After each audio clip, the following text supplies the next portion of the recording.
AT&T worked fine, for example. And there are other network providers. So please don't sit in the dark. Get yourself a battery-powered television. They're not terribly expensive, and with a little HD antenna pointed at Palm Beach, and you'll get 4 or 5 channels. Remember the good old days of free TV broadcast? Well, it's still there. I've tested it at various times. I've gotten as many as 5. The basic channels. ABC, CBS, NBC, they're all there. You needn't sit in fear in the dark. So that's all I wanted to say. Let's go around the table. Sandy? Good morning. Today's the 13th annual Go Red for Women, Love Your Heart Day, sponsored by American Heart Association. And yesterday, my husband had his 8-year-old pacemaker replaced with a new model with fresh batteries. I planned on staying home with him today. I know I was worn out from worrying about him all day yesterday. But this morning he said he felt so much better he was ready to weed the garden. Well, I couldn't let him come to the delegate assembly by himself, so here I am. So I want all of our women, and yes, our men too, to love their hearts. Check out any symptoms you might be wary of. Follow your doctor's orders, and that's my speech for that part. Now, in your delegate packets this morning, we have the current version of the officers, delegates, insert contact form. I can even hold it up. It's right on the back of the packet.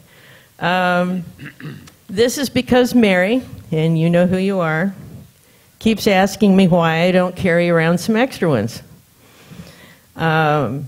Please fill one out every time you have an annual meeting or any time through the year that you have any changes.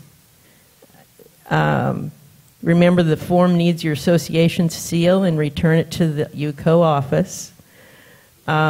This is a good time of year to take advantage of the fact that we have more people here. Your units are probably filled up a little bit more. And make sure your building gets updated information for emergency contacts, new phone numbers for your snowbirds, new phone numbers for the folks that are there all the time and maybe have a new phone service.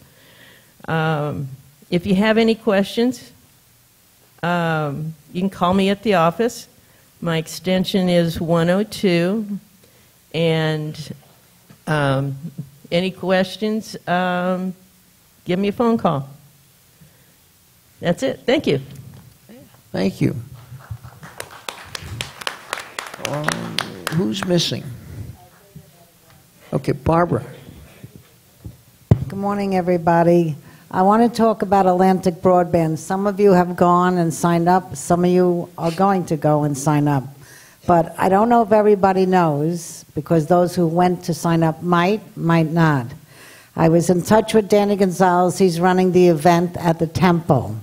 And I don't know if you realize that if you sign up, we're all getting TV, regardless. But if you sign up for Internet and TiVo, that's a $21.99 package, you will get a $10 credit for 6 months. If you sign up for Internet and phone, $10 for 6 months. If you sign up for TiVo, Internet, and phone, 3, which we now know is a triple play, will be $10 for 12 months. So if anybody has any questions, just call my office. I'll be glad to tell you about it. Also for the snowbirds, a lot of people want to know, when I go away, what can I do? AB will charge you $5 per device. So in other words, if you're going to go away and you don't want to keep your phone, you turn it in, $5. If you want to keep your phone, you can keep it. But if you turn it in, you pay nothing. I'm sorry. But if you want to keep it, it's $5 to hold the device in your condo. If anybody has a problem, doesn't understand, call the office, call the house. I'll be glad to explain it to you. I also want to tell you, John Gregg, who's the chair of the 5K walk, is not here. He has done a fabulous job with his committee.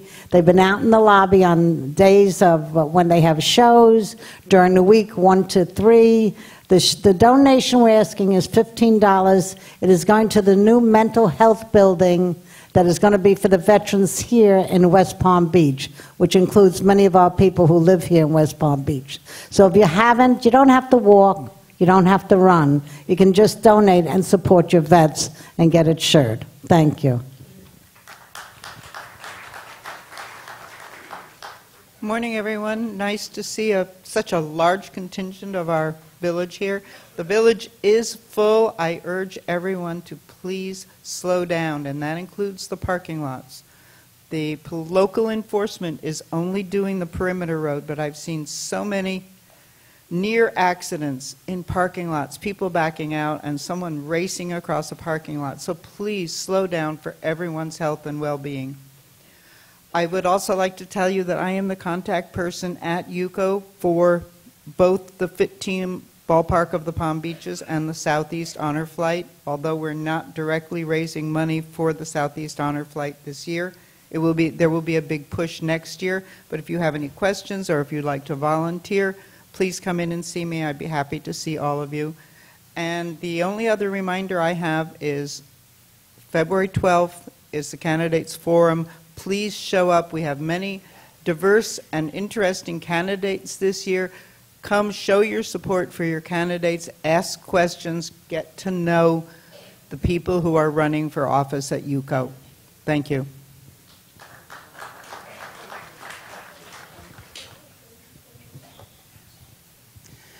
Good morning. I don't want to beat a dead horse, but I want to talk about the traffic for just a minute. On my way home the other day, I'm going along and the car in front of me was a little bit slow, and I turned on my turn signal to make my turn. And the car in front of me passed the intersection. The car was getting ready to come out, and the guy behind me decided he's going to pass me at the intersection. It was almost a collision. The way the rules of the road are written, on a double yellow line, you do not cross it. And they do that for a purpose, so to warn you that it's dangerous to be passing. And we've got intersections every 100 feet or so in here as far as a road coming in or a crossroad or whatnot. And it's not safe to pass anybody at any time on these roads. Once in a while this morning, the guy with the Kubota tractor was going putzing along kind of slow. But even at that, what's 45, 50 seconds compared to forever? So let's be very safe out there. Slow down. Thank you.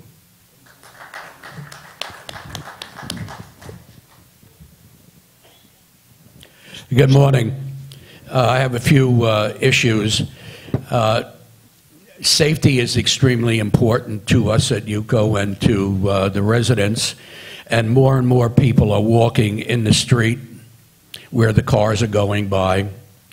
I am happy that the police are here giving out tickets. I witnessed a couple of incidents where drivers were stopped and actually screaming at the police for daring to stop them for whatever.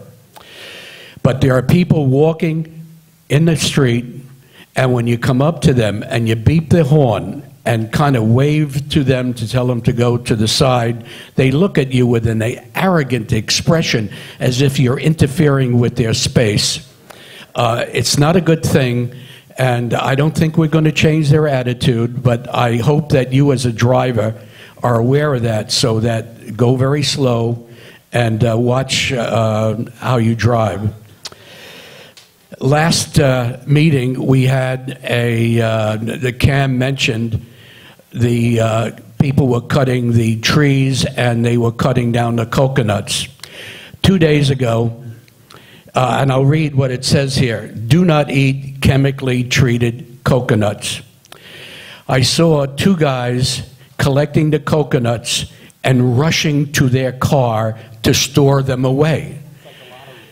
I walked over to them and I said, do you know that this is poisonous, and if you drink it you could get sick or even die? They looked at me and laughed, and I walked away saying we had 2 new coconuts living in Century Village. I was amazed.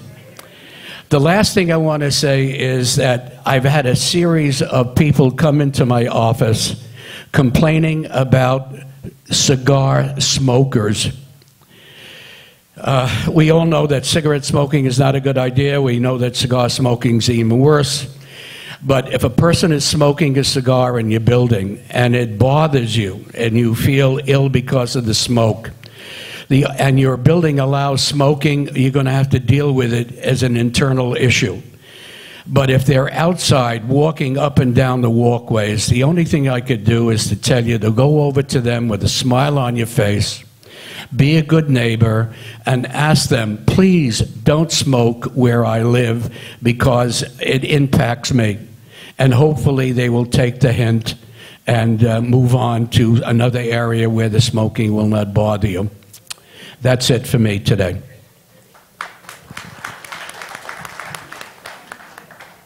Good morning, everyone. I have two issues I want to bring to you today.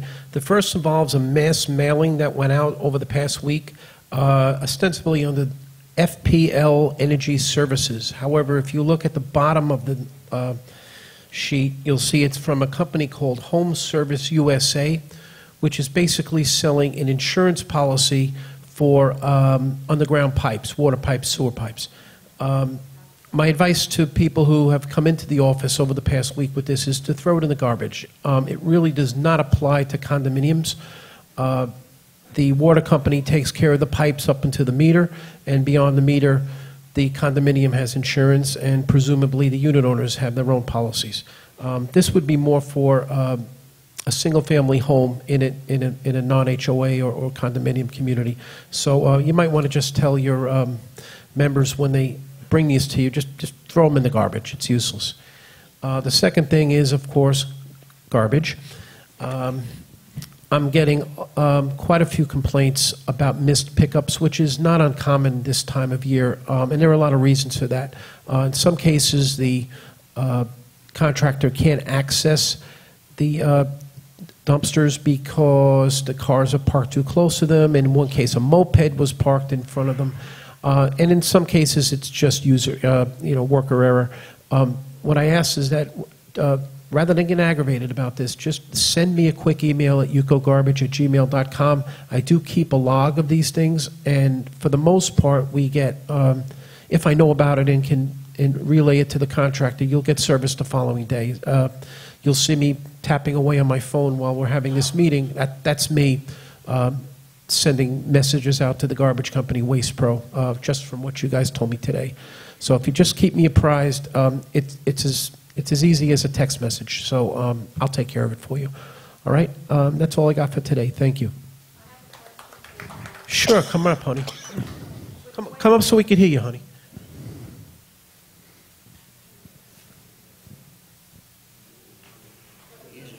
Uh-oh. With Waste Pro, Yes. whose responsibility is it to clean out the dumpsters that are so filthy on the bottom? The cleaning out of the dumpsters is an association responsibility. Now, in the past, your management companies would come with a hose or a pressure washer and roll the can over a storm drain and just clean them out for you and deodorize them. The new rule now is that the wastewater that comes out of the dumpsters when they're washed is considered hazardous waste. So your management companies very likely won't do this for you anymore. Right. So what you'll need to do is bring in a special company that power washes these things and retains the water and takes them off property in tanks. I have a few vendors at my office that I can provide to you, and there are plenty of them out there because it's apparently a new thing in a growth industry.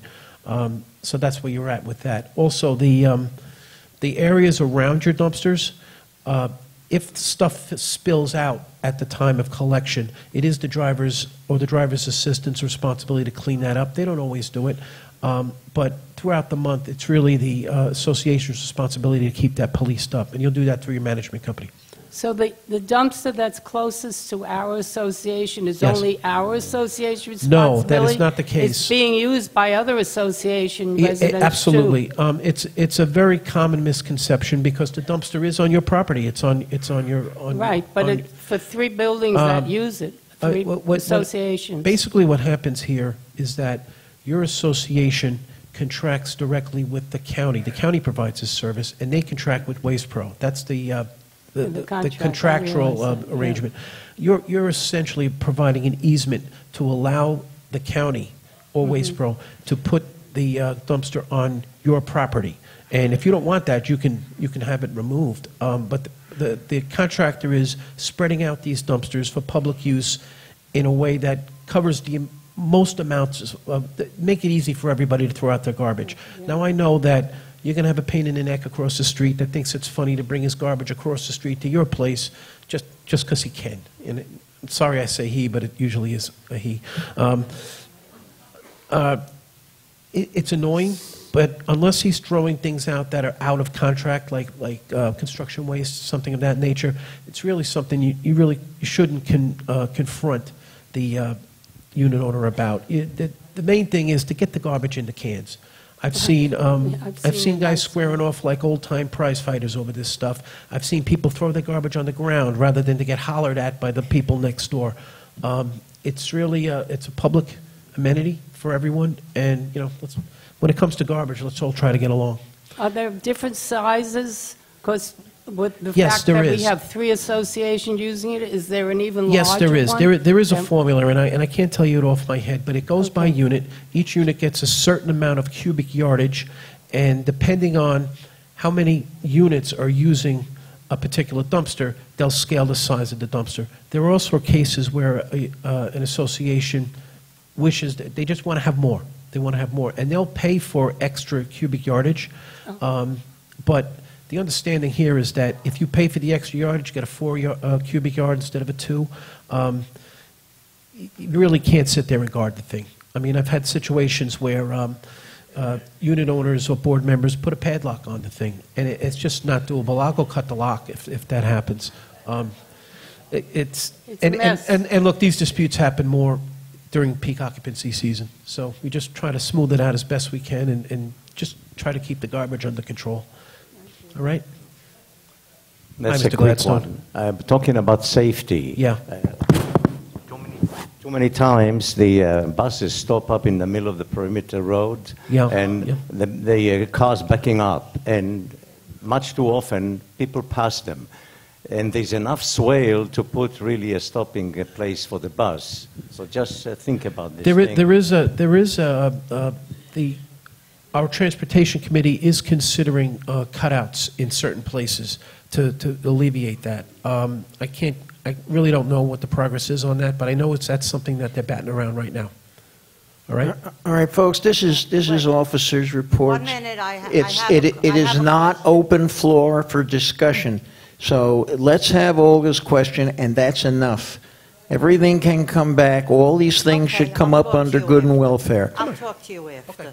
Thank you. Oh, I'm sorry. It wasn't Olga. Sorry about that. All right. Donald, do you have... Donald is too self-effacing.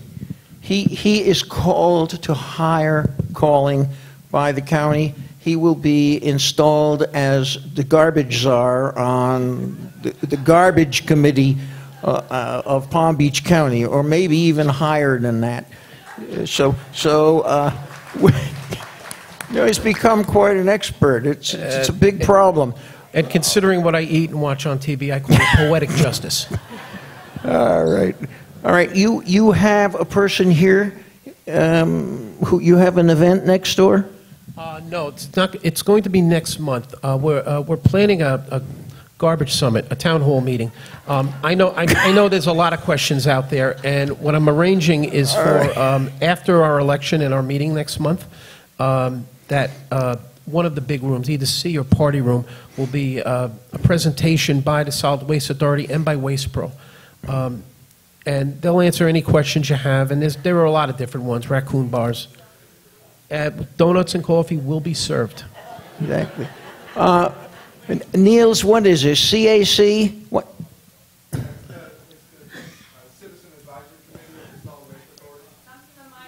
The Citizens Advisory Committee. It's like when Phyllis was appointed to the fire board, right? And Dominic, I think, is appointed to something as well.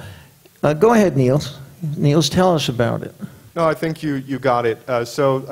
Commissioner Weiss can make several appointments, and I know that garbage often leads to discussions here. I know the last month meeting there was an issue. Mr. Nathan had an issue, and luckily I was able to take care of that. So we thought it was appropriate to approach Donald and see if we could appoint him to the Citizen Advisory Committee of the Solid Waste Authority, and he accepted. So we'll appoint him on February 14th. And then moving forward, he will serve on that board, giving him an even more direct line with the Solid Waste Authority, so he can even better help you guys. Will it be ruffles and flourishes? Will it be ruffles and flourishes at that appointment? No. Okay. We really do have a couple of votes here, and before we lose our quorum, I'd like to call Anita Buchanan, Advisory Committee, to present these to you.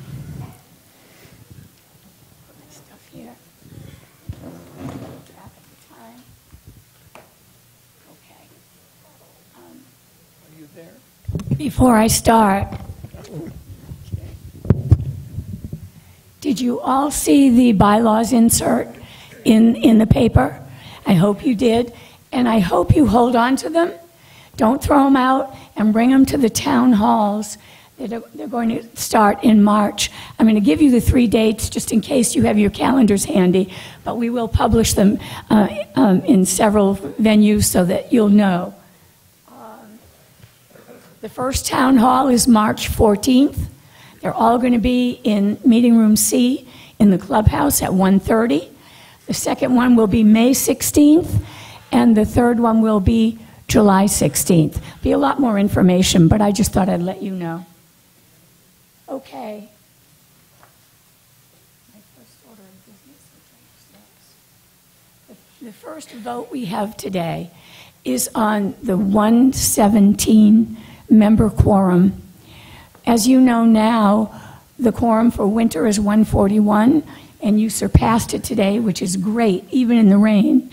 And in the summer, it is 117. You probably also know that we've missed the quorum several times in the past year. So we got a proposal at the advisory committee to make 117 the quorum year-round. Those who are in favor of it believe that it will help prevent delays in UCO business. You'll remember that a month or so ago, we couldn't vote for a new UCO reporter, co-editor, and the appointment of a vice president.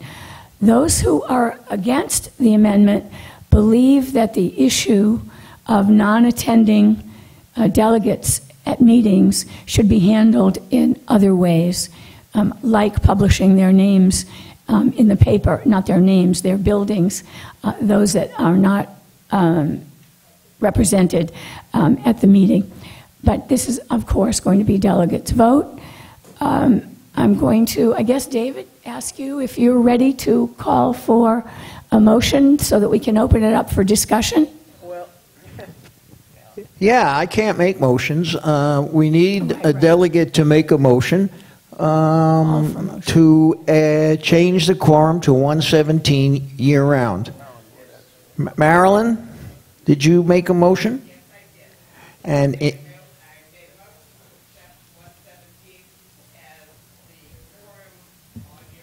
all right, and do we have a second? I think George Franklin has seconded this. Now the floor is open for discussion before we call the vote. And just a reminder, we're going to need a 2/3 majority because it's a bylaw amendment that we're proposing. All right. Okay. It would be nice to hear pros and cons. Okay. Dr. H.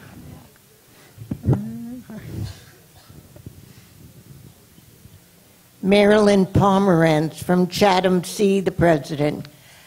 I'd just like to report to you, David, and the committee from the reporter, our building and several other buildings did not get the bylaw insert in the paper Okay, that can be easily corrected if you can stop by the UCO office.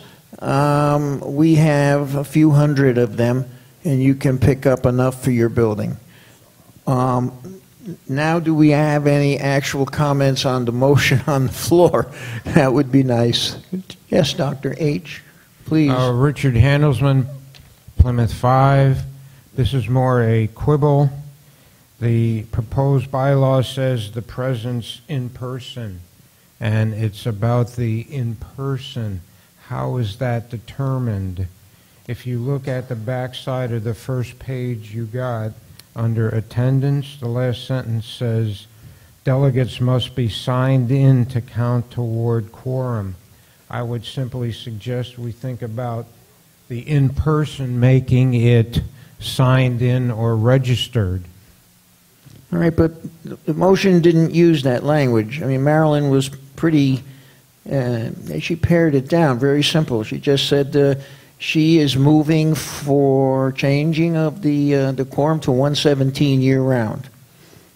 It's just how we determine the in-person. That's a legal quibble. You can ignore it if you want. Okay. Sir, Les. Yeah. Les Rivkin, Stratford J. I'm against changing the quorum to 117 year-round.